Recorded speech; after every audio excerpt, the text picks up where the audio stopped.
जय हिंद मित्रांनो, मागील व्हिडिओमध्ये आपण नैसर्गिक संख्या बघितली होती। या व्हिडिओमध्ये आपल्याला बघायचे सम संख्या। सर्वात आधी सम संख्या म्हणजे काय? ज्या संख्येच्या एकक स्थानी 0, 2, 4, 6, 8 असेल त्या संख्येला 2 ने पण निशेष भाग जातो, अशा संख्येला आपण काय म्हणत असतो? सम संख्या। तर सम संख्येचा विचार जर केला तर याच्यावरती स्पर्धा परीक्षेला वेगवेगळे एक्झाम्पल विचारलेले असतात। म्हणजे काय असणारे? सम संख्यांची बेरीज असणारे किंवा एकूण सम संख्या किती। आता आपण एक एक्झाम्पल बघू। काय? 18 ते 54 पर्यंत सम संख्या किती। आता इथं 18 ते 54 च्या दरम्यान एकूण सम संख्या किती येतात ते आपल्याला विचारलेले, ते पण स्ट्रिकच्या साहाय्याने। स्ट्रिक लक्षात ठेवायची, जी सम संख्या विचारली असणार आहे त्याच्या दरम्यान त्यांचा फरक घ्यायचा, भागाकारात 2 घेणारे, अधिक किती घेणारे 1।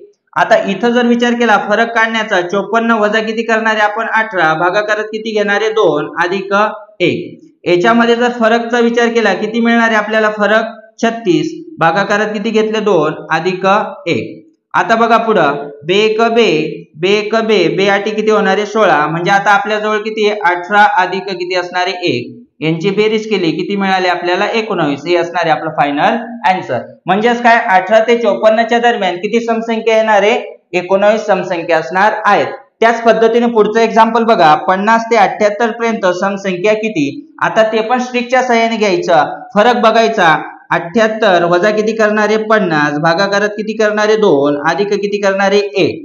यांचा फरक जर म्हटला 8 वजा 0, 8, 7 मधून 5 गेले किती येणारे आपले 2, भागाकारात 2 घेतले, अधिक 1 घेतला। बे एक बे, बे एक बे, बे चौक किती येणारे 8। म्हणजे आपल्या जवळ किती असणारे? 14 अधिक किती येणारे 1, 14 अधिक 1 म्हणजे किती मिळणारे आपल्याला?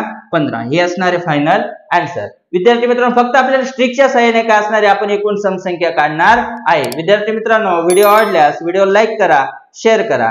जय हिंद।